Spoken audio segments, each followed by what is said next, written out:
Good morning everyone. Next lecture हमारा जो है 12 नंबर का लेक्चर है और जो कल हम लोगों ने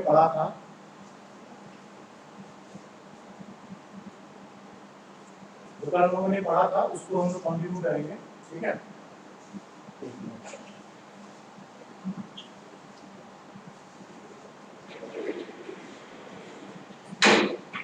ठीक है। कल जो शायद टॉपिक हुआ था मेजरमेंट में,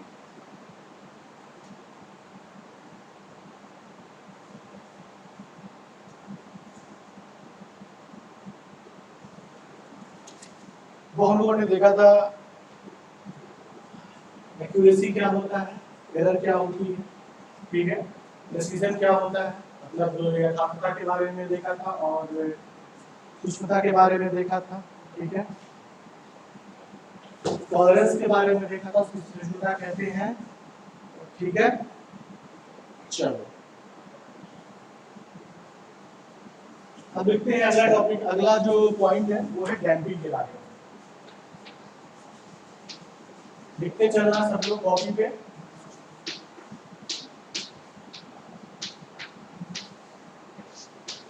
ठीक है, तो देखो डैम्पिंग के बारे में।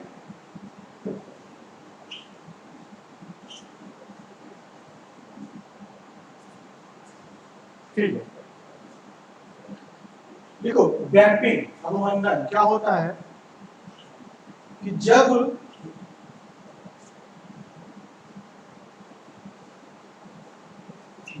मापन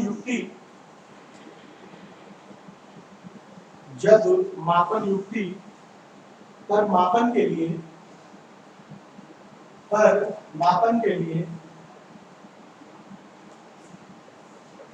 कोई भौतिक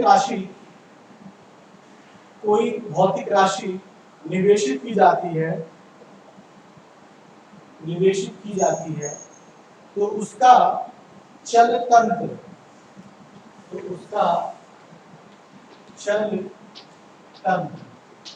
ठीक है, मतलब मूविंग सिस्टम जो है हमारा चल तंत्र, जिसे हम बोलते हैं मूविंग सिस्टम, चल तंत्र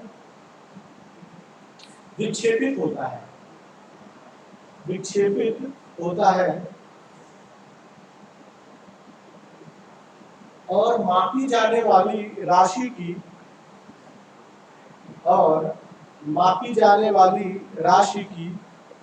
माप के अनुसार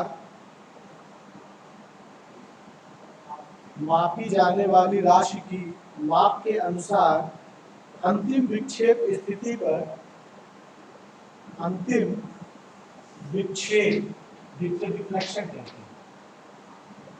अंतिम विक्षेप स्थिति पर स्थिर संतुलन प्राप्त करने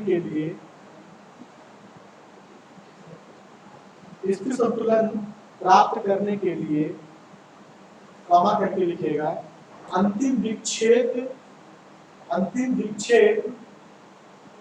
स्थिति के दोनों ओर दोलन, जिसे आप बोलते हो बेटा ऑसिलेशन। ठीक है, ऑसिलेशन दोलन करने लगता है। ऑसिलेशन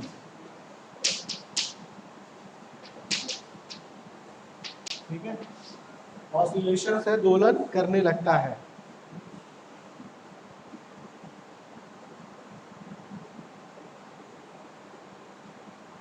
पहला चीज लिखेगा कि किसी निश्चित निवेश, जब मैं बोलता हूं निवेश मतलब इनपुट, ठीक है, निवेश इसका मतलब है इनपुट, वो डेफिनेशन है तो लिखना पड़ेगा।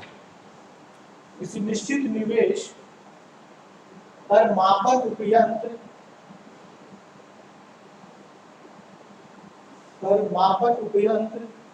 के चल तंत्र के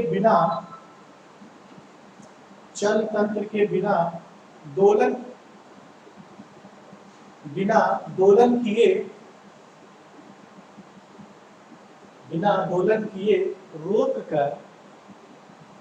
दोलन किए रोक कर स्थिर स्थिति, कॉमा करके लिखना, स्थिर स्थिति, स्थिर स्थिति। अब देखो ये थोड़ा सा लग रहा है क्या है, जिसको मैंने बताया था स्टेडी स्टेट, ठीक है, ये बताया आप लोगों ने पढ़ा भी होगा स्टेडी स्टेट कंडीशन के बारे में। हिंदी में कहते हैं स्थिर स्थिति। प्राप्त करने की प्रक्रिया, प्राप्त करने की प्रक्रिया अवमंदन कहलाती है, अवमंदन कहलाती है। चल तंत्र पर अवमंदन की, चल तंत्र पर, चल तंत्र मतलब मूविंग सिस्टम पर अवमंदन मतलब डैम्पिंग की अनुक्रिया, अनुक्रिया जिसको बेटा बोलते हैं रिस्पॉन्स,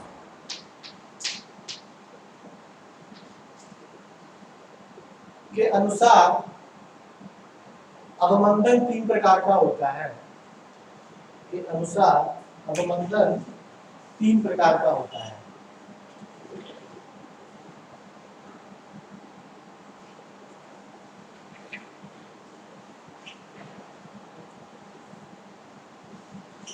ठीक है, देखो ये मैंने बता रखा है, बस आपको बस लिखवा रहा हूँ। डैम्पिंग के बारे में मैंने बताया। डैम्पिंग क्या होता है, जब भी हम कोई मेजरमेंट करते हैं, अब सुनो ये तो लिखने की भाषा हो गई, अब समझने की भाषा में समझ लो दोबारा। जब भी हम कोई मापन करते हैं, जब भी हम कोई मेजरमेंट करते हैं, तो मेजरमेंट करते वक्त क्या होता है कि हमारा जो चलतंत्र होता है, मतलब जो हमारा मूविंग सिस्टम होता है, मूविंग सिस्टम क्या होता है, ये पॉइंटर ही तो होता है, स्केल पे क्या करता है, ये मूव करता है स्केल पे। तो ये जो हमारा चलतंत्र होता है, ये चलतंत्र के पास क्या होता है, जब भी हम कोई इनपुट देते हैं या मतलब कुछ मापन करते हैं, तो इसमें दोलन होता है। दोलन मतलब कि ऑसिलेशंस होते हैं, ठीक है। जब भी हम इसको मेजरमेंट करते हैं, जब भी कोई इनपुट देते हैं, निवेश करते हैं, तो इसमें क्या होता है, इस मूविंग सिस्टम में क्या होता है, दोलन होता है, ठीक है। इसी दोलन को रिड्यूस करने के लिए, कम करने के लिए हम लोग डैम्पिंग प्रोवाइड करते हैं। तो आप लोगों ने पढ़ा हुआ है डैम्पिंग टॉर्क के बारे में, मैंने बताया डैम्पिंग टॉर्क क्या होता है, ठीक है ना, क्लियर है, वहां से पढ़ा था आपने। देखो 3 प्रकार का होता है ये, ठीक है, ये 3 प्रकार का होता है, लिखो। पहला है अति अवमंदन, अति कर दिया मतलब ओवर कर दिया, ओवर डैम्पिंग।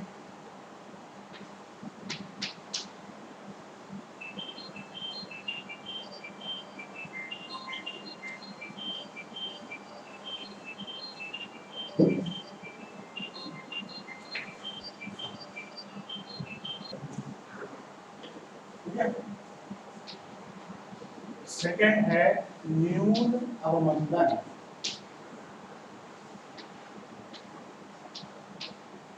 ये 3 प्रकार का होता है।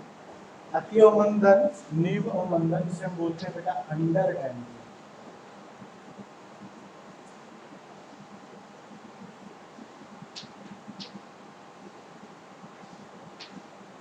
और थर्ड होता है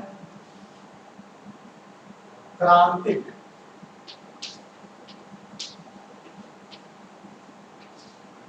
अवमंदन, दैट इज क्रिटिकल डैम्पिंग, ठीक है।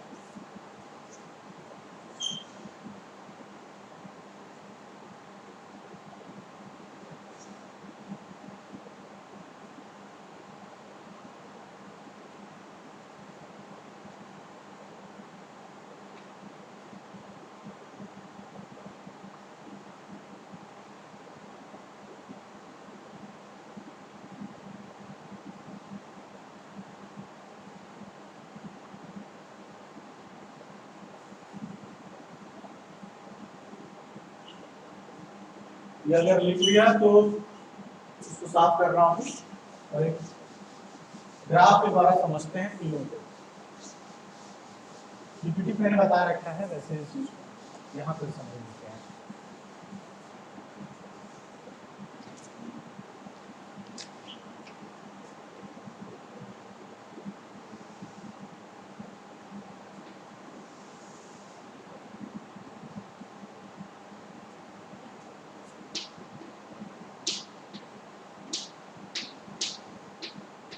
ये विक्षेपण लिखा है बेटा, इसको इंग्लिश में बोलते हैं डिफ्लेक्शन।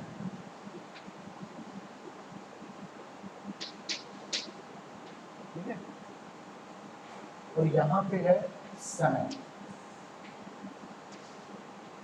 टाइम। ठीक है,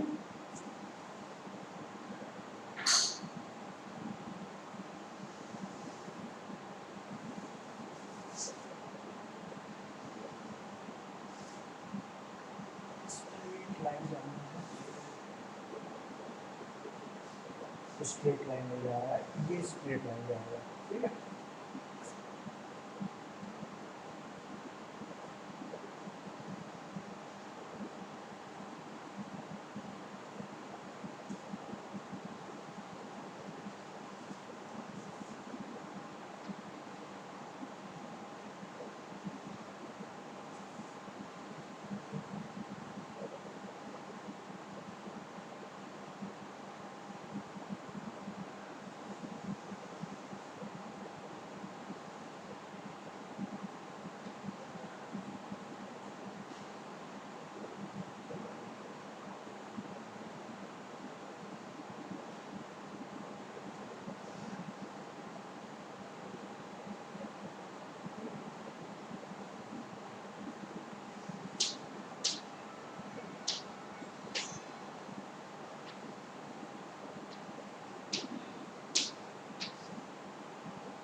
देखो ये क्या है, समझ लेना इसको ध्यान से।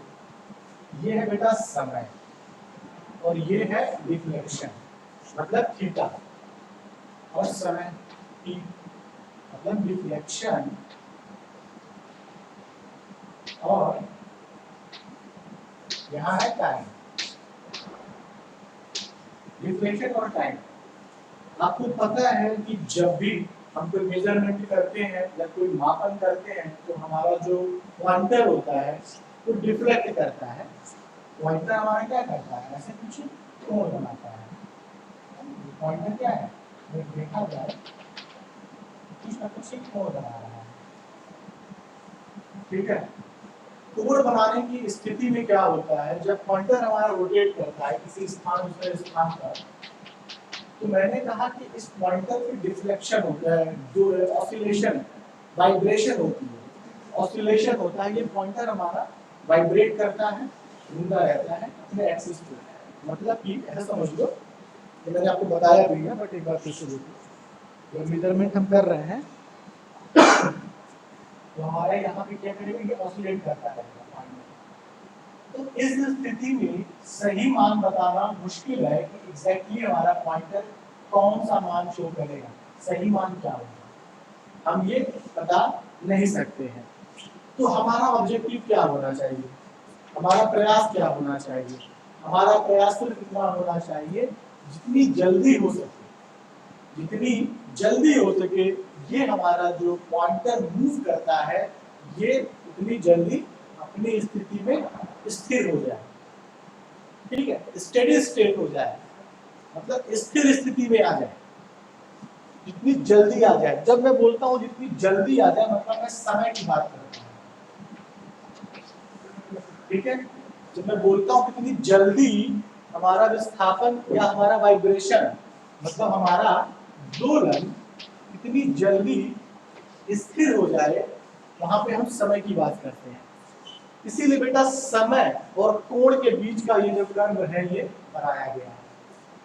क्यों बनाया गया समय और कोण के बीच का, क्योंकि समय जरूरी है, कितनी जल्दी हो जाए मैटर यहाँ पे कर रहा है।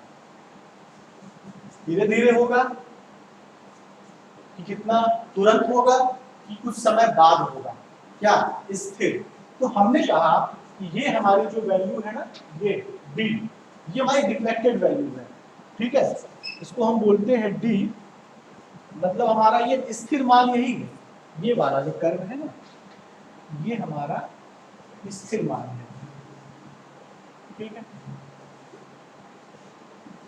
मतलब हमारा पॉइंटर स्टेडी स्टेट मतलब स्थिर मान की स्थिति में यह मान शो करना चाहिए। तो हमारे पास मैंने कहा कि तीन स्थिति बनती है, क्या बनती है, या तो हमारा वाइब्रेशन जो हमारा डैम्पन है, डैम्पिंग है, जो हमारा अवमंदन है वो बहुत जल्दी रिस्पॉन्स करेगा, या वो स्लोली रिस्पॉन्स करेगा, या वो इन दोनों के बीच में मतलब कुछ समय लेकर के रिस्पॉन्स करेगा। इसका मतलब क्या है कि जो हमारा अवमंदन हो रहा है वो तीन प्रकार का हो रहा है, ठीक है, न्यून, अति और क्रांतिक। इंग्लिश में बोलते हैं बेटा अंडर डैम्पिंग, ओवर डैम्पिंग और क्रिटिकल डैम्पिंग कंडीशन। अब समझना, अगर मैं एक की बात करूं, ये वाला जो येलो वाला बना है, ठीक है, ये है बेटा न्यून अवमंदन, अंडर डैम्पिंग। न्यून मतलब क्या हुआ, कमजोर, छोटा, ठीक है, और न्यून मतलब अंडर। इसका मतलब क्या हुआ कि यह जो डैम्पिंग है यह इतना मजबूत नहीं है, इतना स्ट्रॉन्ग नहीं है, ये इतना वीक है कि इसको ऑसिलेशन को स्टेडी स्टेट तक, स्थिर तक लाने में बहुत ज्यादा समय लग रहा है। आप देख रहे हो पहले ऊपर गया फिर नीचे गया फिर धीरे धीरे धीरे इसका रिस्पॉन्स है कितना स्लोली स्लोली जा रहा है और आगे जा करके फिर ये स्टेडी स्टेट में आएगा। मतलब इसका जो डैम्पिंग प्रोवाइड कर रहा है, जो यह अवमंदन प्रोवाइड कर रहा है वो बहुत ही वीक है, बहुत ही क्षीण है, बहुत ही कमजोर है। इसीलिए हमने इसको कहा कि यह न्यून अवमंदन है, अंडर डैम्पिंग है, ठीक है। अंडर डैम्पिंग का अर्थ यही होता है कि जो रिस्पॉन्स हम प्रोवाइड कर रहे हैं इस पॉइंटर को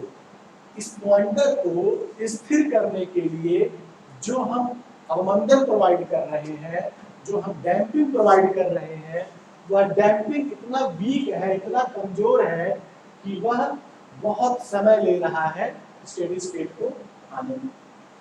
ये हो गया न्यून की बात।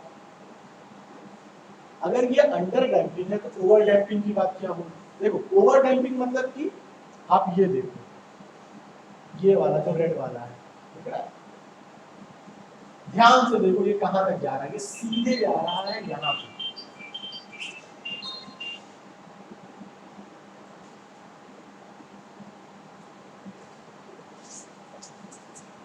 देखो ओवर डैम्पिंग की बात करें, देखो यहां से शुरू हुआ और सीधा जाकर के फाइनली जो स्टेडी स्टेट कंडीशन है,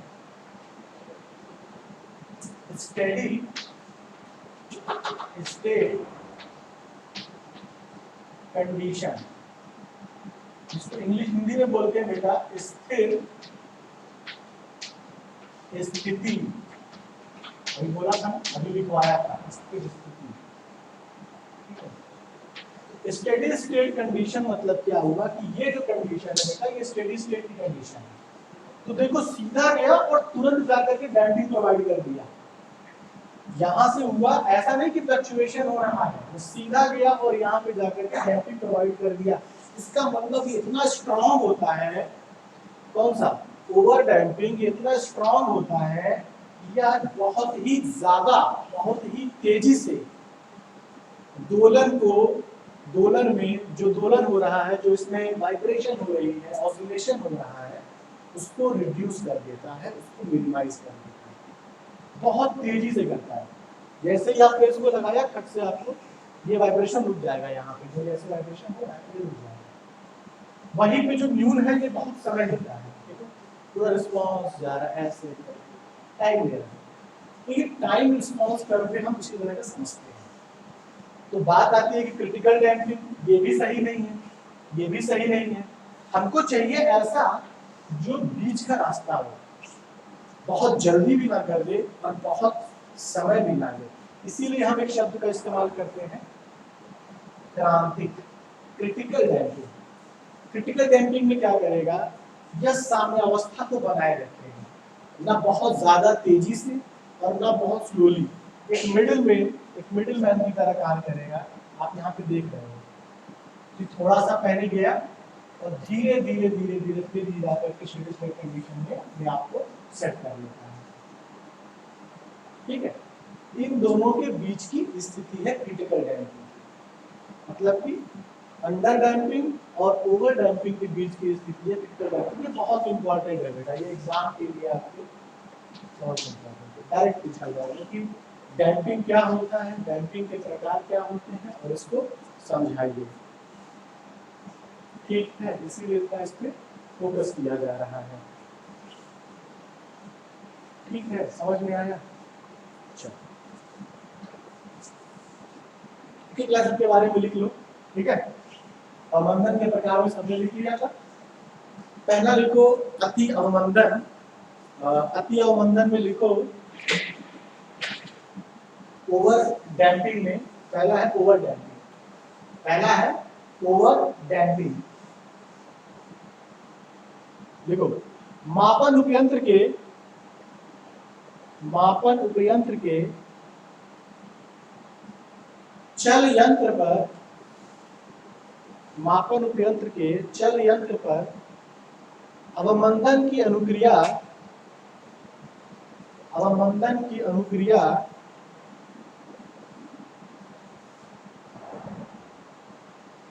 इतनी तीव्र होती है, इतनी तीव्र हो, अवमंदन की अनुक्रिया इतनी तीव्र हो कि वह चल तंत्र को, कि वह चल तंत्र को बिना दोलन किए, बिना दोलन किए संतुलित स्थिति में, मतलब बैलेंस कंडीशन, संतुलित स्थिति, राइटिंग मेरी इतनी अच्छी नहीं बनती है बोर्ड पे, संतुलित स्थिति में, संतुलित स्थिति पर शीघ्र कर देता है, पर शीघ्र स्थिर कर देता है, संतुलन स्थिति पर शीघ्र स्थिर कर देता है,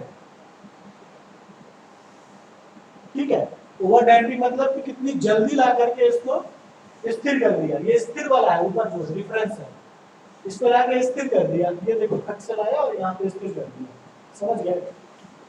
सेकेंड लिखो फिर अंडर डैम्पिंग,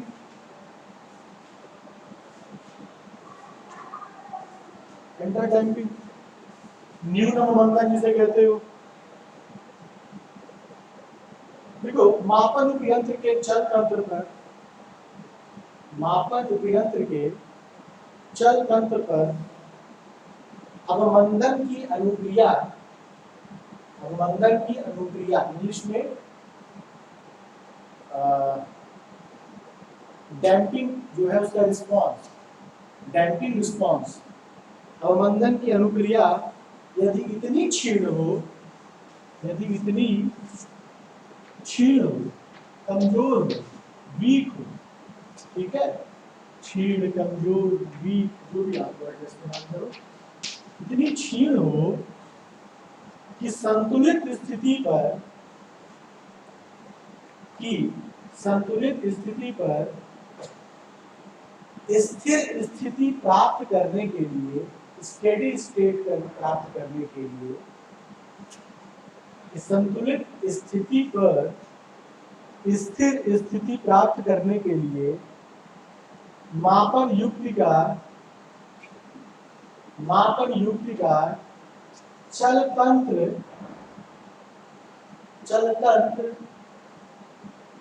दोलन करे और घटते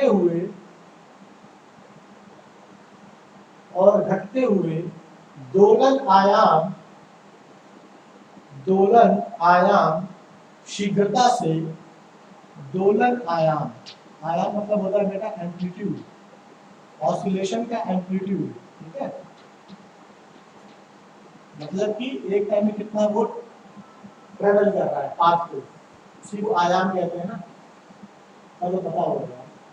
ठीक है, दोलन आयाम शीघ्रता से स्थिर स्थिति प्राप्त कर ले,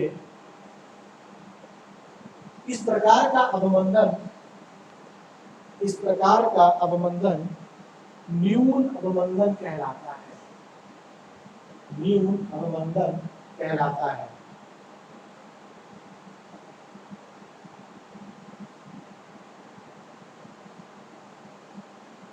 थर्ड लिखो बेटा, क्रिटिकल डैम्पिंग क्रांतिक अवमंदन। क्रिटिकल डैम्पिंग क्रांतिक अवमंदन मापन उपयंत्र के चलतंत्र पर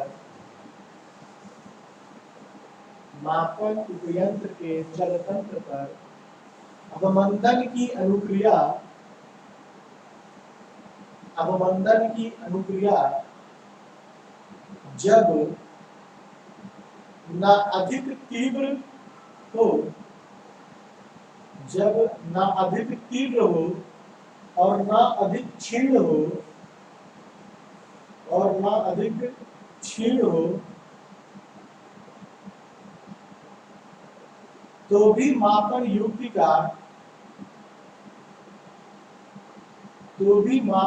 का चल तंत्र संतुलित स्थिति पर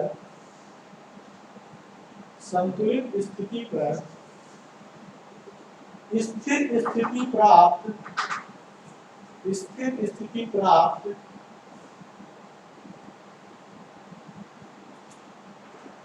करने के लिए दोलन नहीं करता। स्थिर स्थिति प्राप्त करने के लिए दोलन नहीं करता, बल्कि अंतिम विक्षेपण स्थिति पर पहुंचकर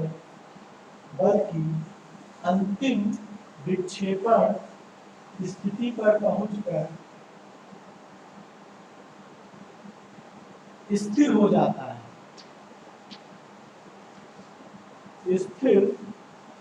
जाता है,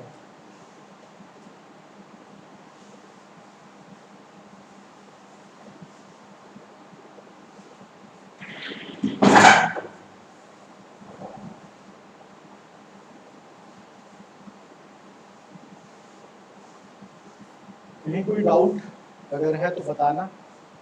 ठीक है, क्या लिखा, स्थिर हो जाता है। इस प्रकार का अवमंदन क्रांतिक अवमंदन कहलाता है। इस प्रकार का अवमंदन क्रांतिक अवमंदन कहलाता है।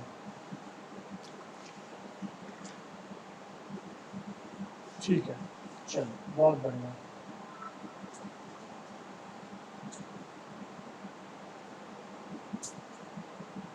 डिफिनेशन और लिख लो, इसको मैं साफ कर देगा।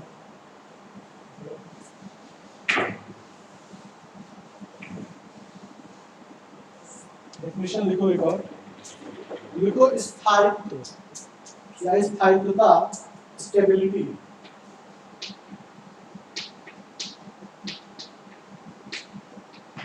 स्थायित्वता, ये डेफिनेशन सिर्फ लिखवाने का कारण है कि आपके एग्जाम में डायरेक्ट आया हुआ है। स्टेबिलिटी स्टेबल से आया स्टेबिलिटी, स्थायित्व से आया स्थायित्व। तो क्या होता है लिख लो, मापन उपयंत्र का सूक्ष्म निवेश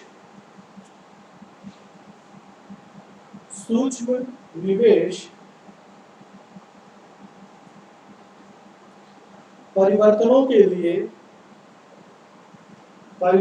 के लिए संवेदनशील न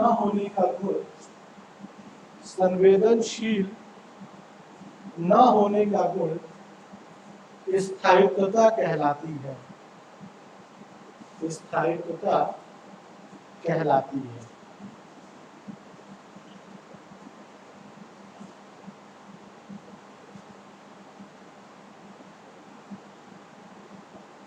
स्थायित्वता युक्त मापन उपयंत्र को निवेश में होने वाले सूक्ष्म परिवर्तनों से प्रभावित होने वाला नहीं होना चाहिए।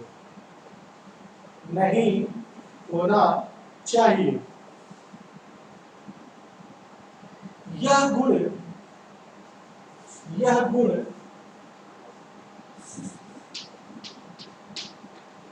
सुग्राहकता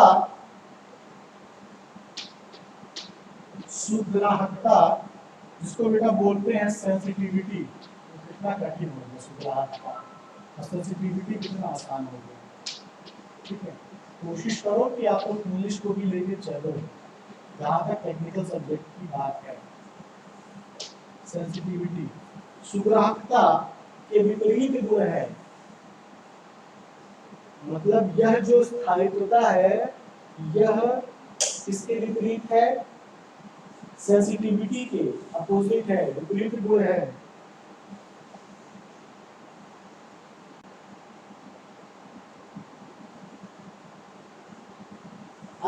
अधिक सुग्राही मापन उपयंत्र, अधिक सुग्राही मतलब ज्यादा सेंसिटिव आपका अगर इंस्ट्रूमेंट है, यंत्र अच्छी स्थायित्वता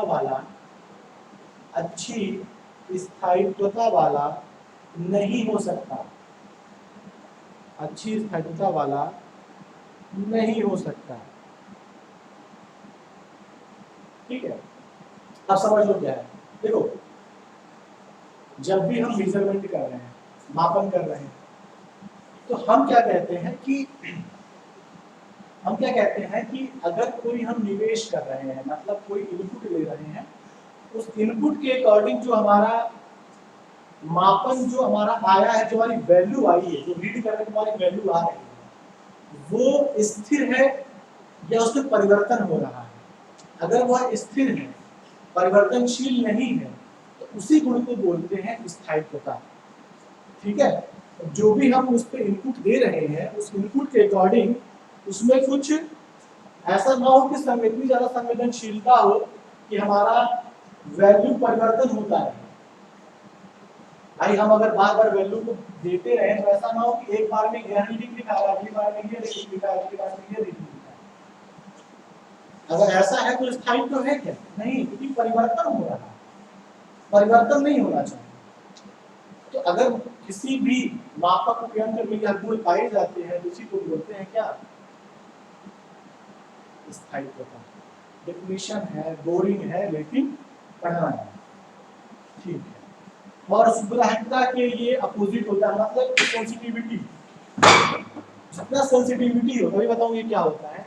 सेंसिटिविटी जितनी ज्यादा होगी, हमारा जो स्थायित्वता होगी, स्टेबिलिटी होगी, उतनी ही कम होगी। मतलब हमारा इंस्ट्रूमेंट उतना ही कम स्टेबल होगा। सेंसिटिविटी मतलब क्या है कि हम जब से इनपुट चेंज कर रहे हैं तो उसके साथ साथ हमारा इनपुट में वैल्यू डिफर आ रहा है। ठीक है, तो हम कोशिश क्या करते हैं हमेशा कि हमारा जो इंस्ट्रूमेंट हो वो क्या हो, स्टेबिलिटी को प्रोवाइड करे, स्थायित्व को प्रोवाइड करे। ठीक है, नेक्स्ट लिखो हेडिंग सेंसिटिविटी सुग्राहकता, ये वाला सेंसिटिविटी सुग्राहकता।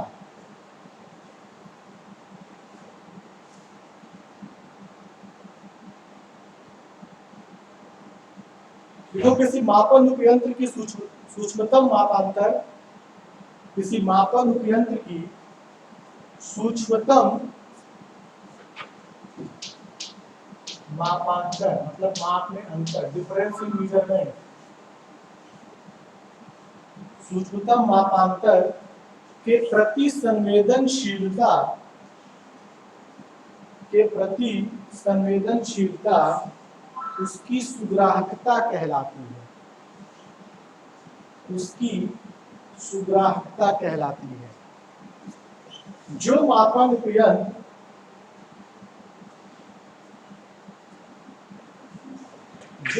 उपयंत्र मापन के सूक्ष्म अंतर को मापने के लिए,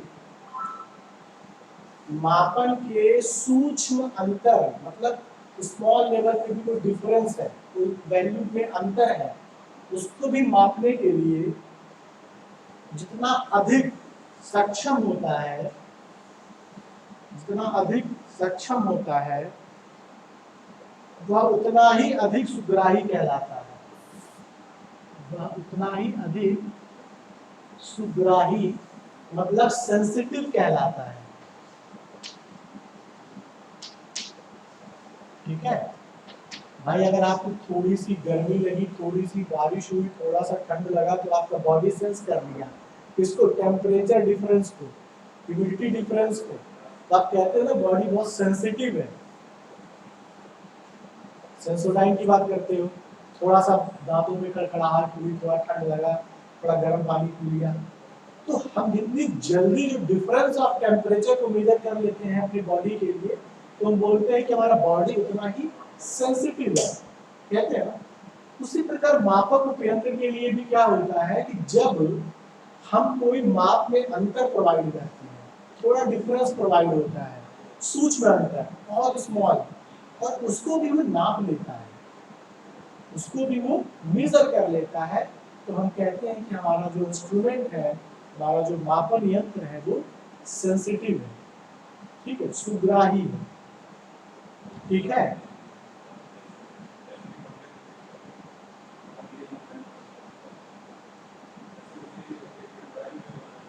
लिखो, इसका नोट लिख लो, अच्छा लाइन है। अधिक सुग्राही मापन उपयंत्र का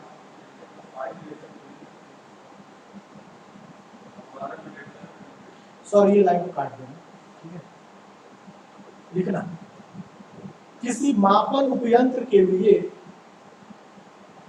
किसी मापन उपयंत्र के लिए निर्गत संकेत, ऐसे लिखेंगे, निर्गत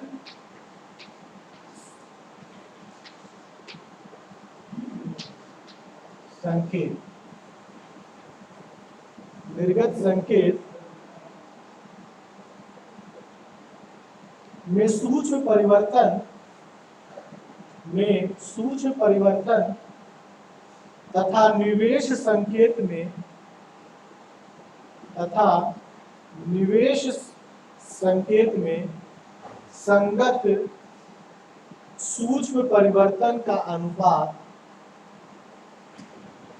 तथा निवेश संकेत,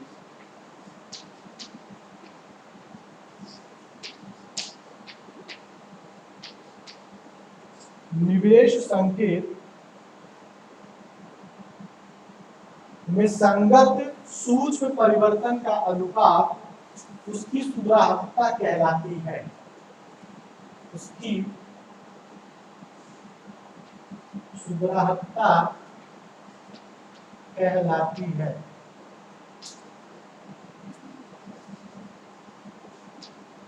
देखो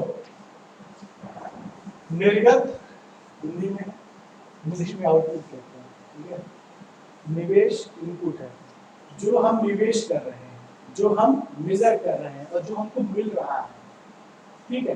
तो इनपुट और आउटपुट यही कह रहा है कि आउटपुट इंडिकेटर और इनपुट इंडिकेटर का जो डिफरेंस जो रेशियो होता है वही होती है सेंसिटिविटी।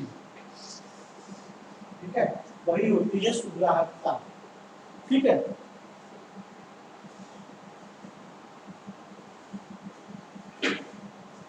देखो इसे इसे उसका आवर्धन भी कहा जाता है। आवर्धन दैट इज गेन।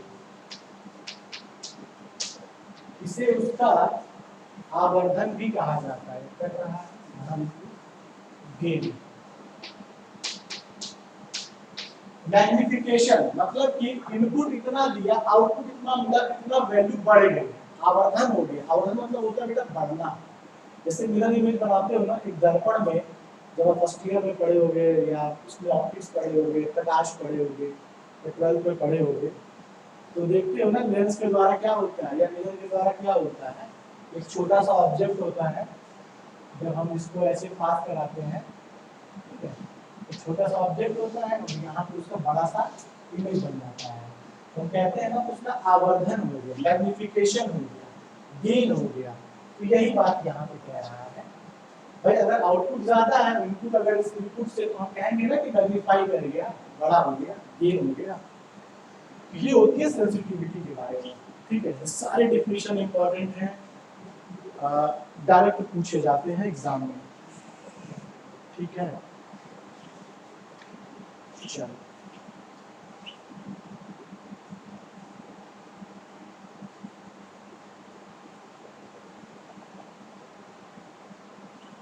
चलो इसके बाद जो टॉपिक है वो थोड़ा सा डिटेलिंग में जाएगा, इतना टाइम रहेगा नहीं अपने पास, तो उसको कल डिस्कस करेंगे। जिसमें हम डिस्कस करेंगे, आप एनालिसिस करेंगे एरर का। ठीक है, एनालिसिस मतलब कि उसका एक विश्लेषण करेंगे और एक गॉसियन कर्व बनाएंगे। गॉसियन कर्व के द्वारा हम देखेंगे जब हम कोई भी माप करते हैं और जब मापन में अलग अलग वैल्यूज को लेते हैं तो कैसे वैल्यू हमारी डिफर करती हैं जब हमें, ठीक है, कैलकुलेशन करके देखेंगे। फिर यह देखेंगे इसमें कि हम अगर हमें कोई स्मॉल वैल्यू मिल रही, जैसे मैंने इसी का बात किया था, छोटी वैल्यू को बड़ी वैल्यू में देखना, ठीक है, तो कैसे हम उसका मैग्निफिकेशन करेंगे, कैसे हम उसको वैल्यू को रीड कर पाएंगे, जिसको रीड करना हमारे लिए मुश्किल है, इसके बारे में भी हम देखेंगे। ठीक है, फिर हमने टाइप्स ऑफ एरर पढ़ा दिया है आपको, कितने प्रकार की होती हैं त्रुटियां, उस त्रुटियों के बारे में बताएंगे। तो आज की क्लास में जो इम्पोर्टेंट था वो ये था, एक डिफिनेशन ये थी, रख लेना है स्थायित्व के बारे में। स्थायित्व क्या था, मोटा मोटा फिर से बताऊं, जब भी हम कोई इनपुट सिग्नल लेते हैं, इनपुट मेजर करते हैं, तो उसके सेंसिटिविटी इतनी ज्यादा नहीं हो कि हमारा वैल्यू जो है वो परिवर्तनशील हो, हमारी वैल्यू में परिवर्तन न कराता है। और वही उल्टा कह रहा है सुग्राह्यता के बारे में कि थोड़ी सी भी अगर डिफरेंस आता है, माप में अंतर आता है, तो उसको भी वो रीड कर ले, उसको भी वो मेजर कर ले। क्लियर है यहाँ पर? तो और मैंने ये भी देखा कि जिस यंत्र की सुग्राह्यता ज्यादा होगी, मतलब जो जितनी जल्दी अपने अंदर परिवर्तन को संवेदनशीलता के द्वारा अपने अंदर के परिवर्तन को उतनी जल्दी कैप्चर कर लेता है, महसूस कर लेता है या उसको रीड कर लेता है, तो स्थायित्व जो है उतना ज्यादा नहीं होगा। बात समझ में आ रही है? आई होप समझ में आ रहा, नहीं आ रहा हो तो कोई बात वीडियो देखो, आएगा समझ में। ठीक है, नहीं आएगा तो फिर हमने देखा डैम्पिंग के बारे में। डैम्पिंग के बारे में क्या देखा कि डैम्पिंग क्या होता है, जब भी हम कोई इनपुट देते हैं, कोई चीज मेजर करते हैं, तो मेजर करते वक्त क्या होता है कि हमारा जो पॉइंटर होता है जो दोलन करता है, हमारा जो सूचक होता है, इंडिकेटर होता है, वो रोटेट करता है, ऑसिलेट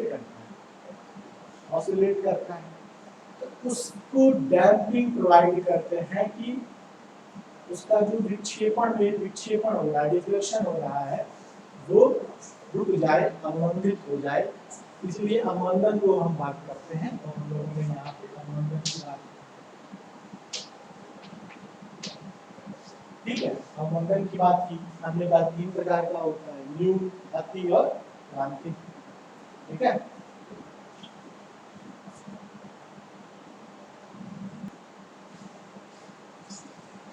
ठीक है। तो मैंने बताया अवमंदन डैम्पिंग 3 प्रकार का होता है, under damping, over damping, critical damping. Under damping मतलब न्यून अवमंदन, मतलब कितना वो समय ले रहा है, स्टेडी स्टेट कंडीशन को ले जाने में कितना समय ले रहा है। अति अवमंदन की बात करें, ओवर डैम्पिंग की बात करें, तो तुरंत विदिन सेकेंड आपको स्टेडी स्टेट कंडीशन, स्थिर स्थिति में ला करके प्रोवाइड कर रहा है, दोलन को एकदम रिड्यूस कर दिया। क्रांतिक की बात करें तो ये दोनों के बीच में है, तो कुछ समय तो ले रहा है लेकिन जल्दी ही वो स्टेडी स्टेट कंडीशन को प्रोवाइड कर दे रहा है, इसकी स्थिति में ला के कर दे रहा है। हमने ये देखा, ठीक है, डेफिनेशन देख लिए, इसको लिख भी लिया, आपको इसको तैयार करना है, नोट्स बना लीजिए। ठीक है, चलिए, थैंक यू।